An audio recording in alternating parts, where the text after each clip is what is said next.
Đăng ký kênh để nhanh chóng nhận được thông báo về video mới nhất và nhanh nhất.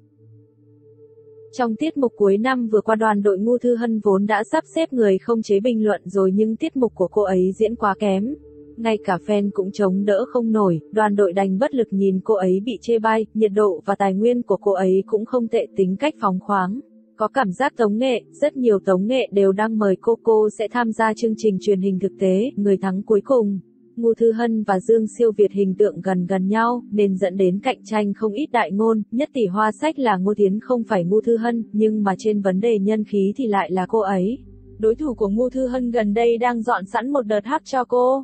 Hiện tại đoàn đội của cô vì tránh đầu sóng ngọn gió mà từ chối cả tài nguyên đang tìm tới tận cửa, gần đây Ngô Thư Hân từ vùng dịch đi ra.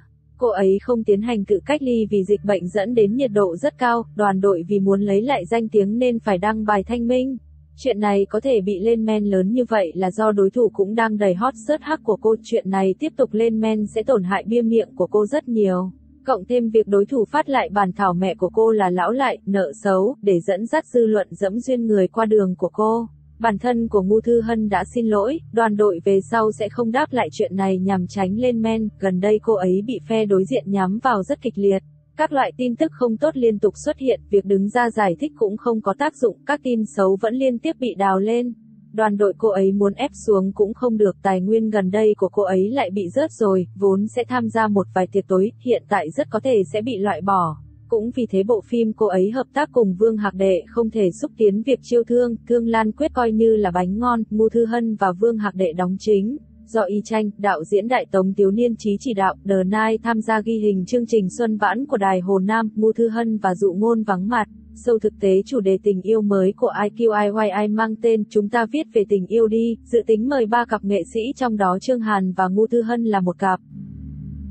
Ngô Lỗi rất thích hợp tác với nữ nghệ sĩ lớn tuổi hơn mình, trong cuộc sống cậu có người chị ruột, đối xử rất tốt với cậu. Chẳng qua chị của cậu không nổi tiếng, cho nên lúc quay phim hợp tác với những nữ nghệ sĩ lớn tuổi hơn thì cậu tương tác rất tự nhiên, cũng tương đối thả lỏng. Sau khi chọc giận Tension, tuy rằng Ngô Lỗi đã xuống nước làm hòa nhưng nhìn từ thái độ của Tension có thể thấy, họ không còn coi Ngô Lỗi là đối tượng hợp tác đáng tin cậy nữa rồi. Nhân cơ hội này Tăng Tuấn Hy đã tích cực lấy lòng Tension. Thấy được thái độ tốt của Tăng Tuấn Hy, Tension đã san một số tài nguyên vốn muốn đẩy cho Ngô Lỗi sang cho cậu ấy. Dù sao dựa vào 2 bộ web drama mới chiếu mà danh tiếng của Tăng Tuấn Hy đang đi lên, nhất định có khả năng xoay người, chỉ cảm thấy tiếc cho Ngô Lỗi. Cậu ấy có ưu thế quốc dân độ, nếu Tension dốc sức push thì việc bạo chỉ là sớm muộn, không ngờ giữa đường xảy ra chuyện lại phải làm lại từ đầu. Ngô Lỗi và Trương Tử Phong không ở cùng nhau, họ có hợp tác qua một lần này họ chỉ đang tạo đà cho một phim mới mà thôi, hai người bọn họ về sau có tạp chí hợp thể. Từ sau sự kiện hủy couple với Viên Băng Nhiên, nhiệt độ của Thành Nghị không được như trước nữa, tài nguyên cũng không theo kịp, nhưng hiện tại Thành Nghị là thái tử của Hoan Thụy, cho nên cậu ấy cũng không quá để ý đến cái nhìn của người khác. Đoàn đội còn xây dựng hình tượng ngốc ngốc cho cậu ấy. Thành Nghị đang tiếp xúc với một thương hiệu mỹ phẩm, nhưng mà có lấy được danh phận hay không thì cũng khó nói, dù sao địa vị của cậu ấy chưa vững, đối thủ thì nhìn chằm chằm. Tình cảnh bây giờ có chút khó khăn, cậu ấy nhận đại ngôn yêu cầu thời gian hợp tác tối thiểu là nửa năm, các loại hợp tác theo tháng, quý đều không nhận. Đoàn đội Thành Nghị gần đây hơi kiêu ngạo, năm ngoái đắc tội không ít người, không biết đã tạo sẵn hố mìn cho Thành Nghị chưa. Thành Nghị rất mệt. Bản thân cậu ấy cũng muốn tiếp xúc với những kịch bản hay hơn và cũng muốn kiếm được nhiều tiền hơn, vì vậy cậu ấy rất cố gắng làm việc chăm chỉ, không xung đột với đoàn đội.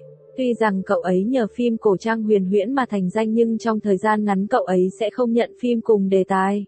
Đoàn đội đang chậm rãi tìm phương hướng mới, Thành Nghị cũng muốn nếm thử vai diễn ở nhiều dạng đề tài khác nhau. Không gian để cậu ấy lựa chọn cũng mở rộng hơn một chút, Thành Nghị sẽ tiếp nhận vị trí thành viên cố định Keep Running mùa 9. Cậu ấy có một phần hợp đồng ký với Đài Lam nên Đài Lam rất để tâm đến việc PR cho cậu ấy. Tống Tổ Nhi cũng muốn giành được vị trí thành viên cố định nhưng Đài Lam đã từ chối cô ấy. Mộng Tỉnh Trường An và Trầm Hương Như Tiết của Thành Nghị sớm đã được xoài nắm trong tay. Mộng Tỉnh Trường An sắp xếp trong quý 1. Trầm Hương Như Tiết thì Hoan Thụy muốn để Cảnh Điềm đóng nữ chính. Có điều Cảnh Điềm cảm thấy hình tượng nữ chính và trạng thái của bản thân không phù hợp nên vẫn do dự. Gần đây, một cảnh phim Gió Nam Hiểu Lòng Tôi do Thành Nghị và Trương Dư Hi đóng chính được lan truyền trên mạng. Thành Nghị đút cho Trương Dư Hi một viên kẹo, sau đó nhẹ nhàng khóa môi cô. Có thể thấy Thành Nghị Trương Dư Hi khá đẹp đôi và tương tác cũng rất ngọt ngào. Tuy nhiên, nhiều cư dân mạng vẫn không ưa Thành Nghị vì lùm xùm, xé couple với Viên Băng Nghiên sau, lưu ly mỹ nhân sát dưới bài đăng về cảnh quay Gió Nam Hiểu Lòng Tôi có nhiều bình luận cà khịa. Đa số dự đoán Thành Nghị sẽ sớm bơ đẹp Trương Dư Hi sau khi phim phát sóng, dù sự việc ngày trước là vô tình hay cố ý, Thành Nghị cũng đã mất điểm trong một bộ phận công chúng. Những bộ phim tình cảm của anh trong tương lai chắc chắn cũng sẽ bị cư dân mạng săm soi nhiều hơn, không rõ khi Gió Nam Hiểu Lòng Tôi phát sóng, cặp đôi Thành Nghị Trương Dư Hi có thể chinh phục được trái tim công chúng hay không. Nam 2 của Gió Nam Hiểu Lòng Tôi là Phó Tân Bác. Tạo hình hiện đại của Phó Tân Bác rất đẹp. Để chuẩn bị cho sự trở lại, cậu ấy còn tập thể hình để giữ dáng chuẩn, sau này đứng cùng nam chính Thành Nghị các phương diện đều lấn át một bậc. Hơn nữa hình tượng nam 2 còn dễ hút fan hơn nam chính. Sau Gió Nam Hiểu Lòng Tôi, Thành Nghị có một phim lễ vật dâng tặng. Phim truyền hình hiến lễ của Đài Hồ Nam, lý tưởng chiếu rọi Trung Quốc, đạo diễn Phó Đông Dục, băng Vũ Hỏa, hành động phá băng.